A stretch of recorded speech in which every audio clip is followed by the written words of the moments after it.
ప్రియ దేవుని బిడ్డలారా, బైబిల్ చదవటం వినటం వల్ల మనలో విశ్వాసం పెరుగుతుంది. మన మార్గానికి త్రోవ చూపుతుంది.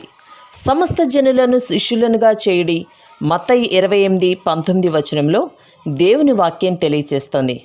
తెలుగు బైబిల్స్ను ఆర్ఆర్కే మూర్తి గారు రీసెర్చ్ చేసి విశ్లేషణ చేసిన బైబిల్లోని ప్రతి అధ్యాయాలను వచనాలను వరుస క్రమంలో అనగా ఆదికాండం నుండి ప్రకటనా గ్రంథం వరకు ఇవ్వబడుతుంది. ప్రతి ఒక్కరూ ఆధ్యాత్మికంగా విశ్వాసంలో బలపడి మీ జీవితంలో ఎదుర్కొంటున్న సమస్యల నుండి విడుదల పొందండి.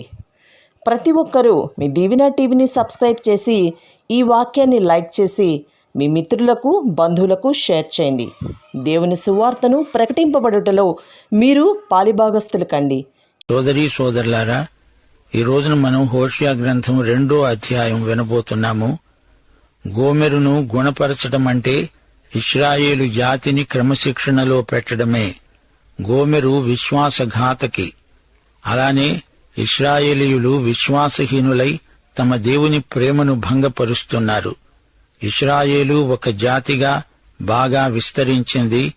గొప్ప జాతీయ ఉజ్జీవం వారు అనుభవించబోతున్నారు. ఉత్తరాది గోత్రాలు 10, దక్షిణాది గోత్రాలు 2 కలిసి మరల ఏకైక జాతిగా సంఘటితమవుతాయి. అందరూ కలిసి ఒకే ప్రధానిని ఏర్పరచుకుంటారు. ఆయనే రాబోయే మెస్సియా. ఇప్పుడు 2వ అధ్యాయం 1వ వచనం నుండి వినండి. మీరు నా జనులని, మీ సహోదరులతో, జాలినొందిన వారని మీ స్వదేశీయులతో మీరు చెప్పండి. మీ సోదరులు అమ్మీ, మీ అక్క చెల్లెండ్రు రుహామా, లో అమ్మీ లో రుహామా. మీ సోదరీ సోదరులకు చెప్పండి, ఒక రోజు రాబోతోంది, మీ దేవుడు మిమ్ములను గురించి వీరు నా ప్రజలు అని చెప్పే రోజు వస్తుందని చెప్పండి. దేవుడు తన ప్రజలను విడువలేదు, వారిని ఎడబాయలేదు. బైబిల్ ప్రవచనాలు ఎంతైనా నమ్మదగినవి. మీరు ఆమెతో వాదించండి. అది నాకు భార్య కాదు, నేను దానికి పెనిమిటిని కాను, దాని పిల్లలు జార సంతతి. వారి తల్లి వేశ్యాత్వము చేసింది, పిల్లలను కన్నది, అవమానకరమైన వ్యాపారం చేస్తోంది. వారి యందు నేను జాలిపడను. ఇశ్రాయేలు గోమెరు లాంటిది. హోషేయ పెళ్లాడిన స్త్రీ వ్యభిచరించింది. 3 పిల్లలు పుట్టాక కూడా ఇంకా వ్యభిచరిస్తూనే ఉంది. హోషేయ ఆమెను ప్రేమిస్తూనే ఉన్నాడు. వ్యభిచారం పాపాలన్నిటిలోకి మరీ హేయమైనది. నిన్ను ప్రేమించే నీ భర్తకు ద్రోహం తలపెట్టి ఇతర పురుషులతో అక్రమ సంబంధం పెట్టుకోవడం ఘోరం, నీచమైన ప్రవృత్తి.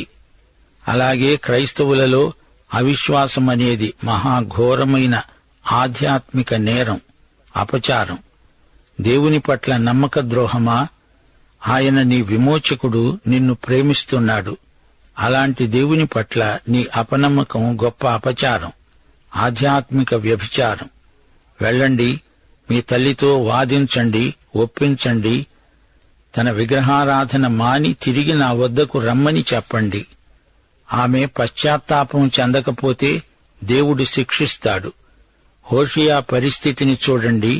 యిర్మీయా అంతటి శృతిమెత్తని హృదయం గలవాడు కాడు. ఈమె సరిగా ప్రవర్తించకపోతే రాళ్లతో కొట్టి చంపితే పీడ విరగడైపోతుంది అనుకున్నాడేమో గాని దేవుడు ప్రవక్తను గద్దించాడు. ఆమెను నీవు ప్రేమించాలి అంటున్నాడు. అవిశ్వాసులైన ఇశ్రాయేలీయులు దుర్బీజులవుతారా? జాతి అంతా ఈ విధంగా విగ్రహారాధన కళంకితమైపోతుందా? ఎంతటి దౌర్భాగ్యం అంటున్నాడు దేవుడు. మీరు అటూ ఇటూ తిరుగుతూ ఆధ్యాత్మిక వేశ్యలవుతున్నారా? అది నా మనస్సుకు ఎంతో బాధ కలిగిస్తున్నది అంటున్నాడు యెహోవా. 5వ వచనం, విటుల వెంట పడుతున్నది. అన్నపానాలు, జనపనార, తైలం, మద్యం, ఉన్ని ఇచ్చే విటుల వెంట పోవడం భావ్యమా? దాని మార్గాలకు అడ్డంగా గోడ కడతాను, ముళ్లకంచె వేస్తాను, విటులు దానికి కనపడకుండా చేస్తాను. అప్పుడది అనుకుంటుంది, ఇప్పటికంటే పూర్వపు స్థితే బాగుంది. నేను తిరిగి నా మొదటి పెనిమిటి వద్దకు వెడతాను. నేను దానికి ధాన్య ద్రాక్షరస తైలము, వెండి బంగారాలను ఇచ్చినది నేనే అని విచారించక అది వాటిని బయలుదేవతకు ఉపయోగపరిచింది. అందుకే వాటిని ఆమె వద్ద నుండి తీసివేయబోతున్నాను. దానికి మాన సంరక్షణ ఉండకుండా చేస్తాను. దాని పోకిరి చేష్టలను బయటపెడతాను. నా చేతిలో నుండి దానిని విడిపించేవాడు ఎవడూ ఉండడు. ఈమె డబ్బు కోసం ఈ విధంగా ప్రవర్తిస్తున్నది. పడుపు వృత్తి వల్ల ఎక్కువ డబ్బు సంపాదిస్తున్నది. హోషియాకు అంత డబ్బు లేదు. తన విలాస భోగాలను సమకూర్చలేడు. అందుకే ఈ విధంగా ఇతర పురుషులతో అక్రమ సంబంధాలు పెట్టుకున్నది. ఆధ్యాత్మికంగా ఇశ్రాయేలు ఇదే స్థితిలో ఉన్నది. విగ్రహారాధన ముమ్మరంగా చేస్తున్నది. విగ్రహారాధన అంటే ఆధ్యాత్మిక వ్యభిచారమే. తమ కనీసపు అవసరాలే కాదు, విలాస వస్తువులు కూడా విగ్రహాలే ఇస్తున్నాయని భ్రమ చెందుతున్నారు. ప్రతి అక్కరను తీర్చేవాడు దేవుడు అనే జ్ఞానాన్ని కోల్పోయారు. మానవుడు రానురాను ఎంత అవిశ్వాసానికి దిగజారిపోతున్నాడో చూచారా? క్రైస్తవ విశ్వాసులై ఉండి కూడా దేవుడంటే ఎంత నిర్లక్ష్యం! ఊరికే సణిగే క్రైస్తవులున్నారు. ఉన్నవాటిని చూసుకొని తృప్తి చెందరు. అవి లేవు, ఇవి లేవు అంటూ ఫిర్యాదులు చేస్తూ ఉంటారు. దేవుడిచ్చింది చాలు, ఇవ్వని దానికోసమై గొడవ చేయకూడదు. మానవునికి మంచిది ఏది లభించినా అది దేవుడిచ్చిందే. మానవుడికి తెలివి ఇచ్చింది దేవుడే. ఆరోగ్యము, బలము దేవుడిచ్చినవే. నీకు ఉద్యోగమిచ్చింది దేవుడే. ఈ ప్రకృతిని, సృష్టిని, అందలి సమస్తమును కలుగచేసినవాడు దేవుడే. అయినా మానవుడు దేవునికి కృతజ్ఞత చూపకపోవడం నేరం. ఈ రోజున మానవ సమాజానికి ఎన్నెన్నో సమస్యలు ఏర్పడుతున్నాయి. దొంగతనాలు, దోపిడీలు ఎక్కువవుతున్నాయి. అబద్ధాలు, హత్యలు లెక్కకు మిక్కిలిగా వార్తల్లోకి వస్తున్నాయి. అవిశ్వాసులు, అవిధేయులు అయిన క్రైస్తవులలో కూడా నేరస్తులు ఎందరో ఉన్నారు. హోషియా గ్రంథమంతా ఇదే మాట చెబుతోంది. లోకంలో అందరూ దేవుని మాట వింటే యుద్ధాలు రానే రావు. దేవుని సేవకులు అన్ని స్థలాలలో ఉండి నమ్మకమైన సేవ చేస్తే అంతటా శాంతి నెలకొంటుంది. యుద్ధాలు రానే రావు. మానవుడు దేవుణ్ణి దేవుడుగా గుర్తించాలి. ఆయనకే అన్నిటిలో ప్రాముఖ్యమివ్వాలి. అప్పుడే దేశము గాని లోకం గాని బాగుపడుతుంది. ఇక్కడ గోమెరును చూడండి. యువతి. ఆమె అందం శాశ్వతమా? కాదు. వయస్సుతో పాటు అందము, ఆరోగ్యము క్షీణిస్తాయి. ఆమె విటులే ఆమెను అసహ్యించుకుంటారు. ప్రజలను దేవుడు దీర్ఘశాంతంతో కనిపెడుతున్నాడు. దేవుడు ఇశ్రాయేలుకు తీర్పు తీరుస్తాడు. పాపాన్ని దేవుడు సహించడు. సాంఘిక, సామాజిక పాపాలను దేవుడు శిక్షించకుండా విడువడు. ఏ దేశమైనా, ఏ జాతి అయినా పాపాన్ని ఉండనిస్తే, దాన్ని పెరగనిస్తే దేవుడు అట్టి జాతులను కూడా తీర్పు కిందికి తెస్తాడని మనం గ్రహించాలి. న్యాయాధిపతులకు కూడా దేవుడే న్యాయాధిపతి. న్యాయానికి, నీతికి దేవుడే ఈ రోజున సింహాసనాసీనుడు. పరలోకమందుండి సమస్తమును పరిపాలిస్తున్నాడు. 11వ వచనం. దాని ఉత్సవకాలములను, పండగలను, అమావాస్యలను, విశ్రాంతి దినాలను మాన్పివేస్తాను. ద్రాక్ష చెట్లు, అంజూరపు చెట్లు తన విటులు తనకిచ్చిన జీతం అంటున్నది. నేను వాటిని లయపరుస్తాను. అడవి జంతువులు వాటిని భక్షించేటట్లు వాటిని అడవిలాగా చేస్తాను. అది నన్ను మరచిపోయి నగలు పెట్టుకుని సింగారించుకుని బయలుదేవతలకు ధూపము వేసి ఉండడాన్ని బట్టి, విటుల వెంట పడడాన్ని బట్టి నేను దాన్ని శిక్షిస్తాను. ఇది యెహోవా వాక్కు. సోదరీ సోదరులారా, గ్రహించండి. మన సృష్టికర్త అయిన దేవుణ్ణి మరవడం ఆధ్యాత్మిక నేరం. 14వ వచనం. పిమ్మట దానిని ఆకర్షించి అరణ్యములోనికి కొనిపోయి అక్కడ దానితో ప్రేమగా మాట్లాడతాను. అక్కడి నుండి దానిని తోడుకుని వచ్చి దానికి ద్రాక్ష చెట్లిస్తాను. ఆకోరు లోయను, అనగా శ్రమలోయను నిరీక్షణ ద్వారముగా చేస్తాను. బాల్యమున ఈజిప్టు దేశములో నుండి అది వచ్చినప్పుడు నా మాట వినినట్లు అది ఇక్కడి నుండి నా మాట వింటుంది. నీవు బయలు అని నన్ను పిలువక నా పురుషుడవు అని పిలుస్తావు. ఇదే యెహోవా వాక్కు. శ్రోతలు వింటున్నారా? ఆకోరు లోయ అంటే శ్రమల లోయ. యెహోషువ గ్రంథం 7వ అధ్యాయంలో ఈ వృత్తాంతం ఉంది. ఇశ్రాయేలీయులు వాగ్దత్త భూమిలో ప్రవేశించారు. ఆ భూమికి కేంద్రంలో 3 శత్రువులను వారు ఎదుర్కోవలసి వచ్చింది. యెహోషువ ఈ శత్రువులను వేరువేరుగా ఓడించాలి. మొదట యెరికో లోకానికి సూచన. దేవుడు తోడై ఉన్నందున యెహోషువ యెరికోపై ఘన విజయం సాధించాడు. ఇక రెండోది హాయి. సులభంగా జయిస్తాములే అనుకున్నారు. హాయిదేముంది, చిన్న స్థలం గదా అనుకున్నాడు. హాయి శరీరానికి సూచన. శరీర బలంతో ఎవరూ శత్రువును జయించజాలరు. యెహోషువ హాయిని జయించాడంటే అందులో గొప్ప పాఠం నేర్చుకున్నాడు. యెరికో నుండి శాపగ్రస్తమైనది ఏదీ తెచ్చుకోకూడదు అంటే ఒకడు అదే పని చేశాడు. అందుకే మొదట హాయిలో ఓడిపోయారు. అప్పుడు యెహోషువ దేవుని ఎదుట సాష్టాంగపడి వేడుకున్నాడు. దేవుడన్నాడు, మీ శిబిరంలో పాపమున్నది, దాన్ని తొలగించే వరకు మీకు జయం కలగదు. ఆకానును పసికట్టే వరకు జయం రాలేదు. అప్పుడు ఆకాను అతడు తెచ్చుకున్న నిషిద్ధ వస్తువులు మొత్తం ఆకోరు లోయకు తేబడడం గమనించండి. అంతా నాశనం చేయబడింది.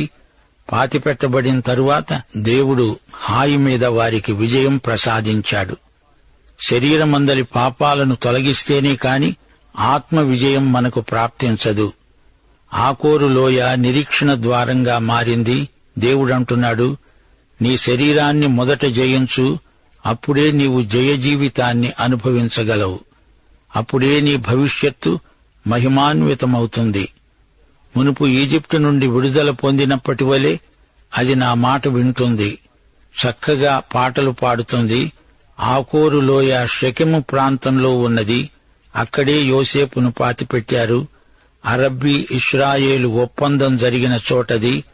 అక్కడ పాట లేదు, సంగీతము లేదు, సంఘర్షణ ఉన్నది. హోషియా ప్రవచనం భవిష్యత్తులో నెరవేరవలసి ఉంది. దేవుడు అదే స్థలంలో వారిని ఆశీర్వదిస్తాడు. ఆ రోజున నన్ను బయలు అనవు, ఇషీ అంటావు. ఇషీ అంటే భర్త, బయలు అంటే యజమాని. ఇషీ అంటే నా భర్త, నా ప్రియుడు అని అర్థం. బయలు అంటే నా యజమాని అని అర్థం. వీరు సత్యదేవుడైన యెహోవాను బయలు స్థాయిలో చూస్తున్నారు. అటు బయలును ఇటు యెహోవాను ఇద్దరినీ పూజిస్తాము అంటున్నారు. అది కుదరదు. నేను నీ భర్తను, అంతేకాని ఇద్దరు యజమానులలో నేను ఒకణ్ణి కాను. భర్త భార్య సంబంధం ఎంతో సన్నిహితమైనది. అది ప్రేమపై ఆధారపడిన సంబంధం.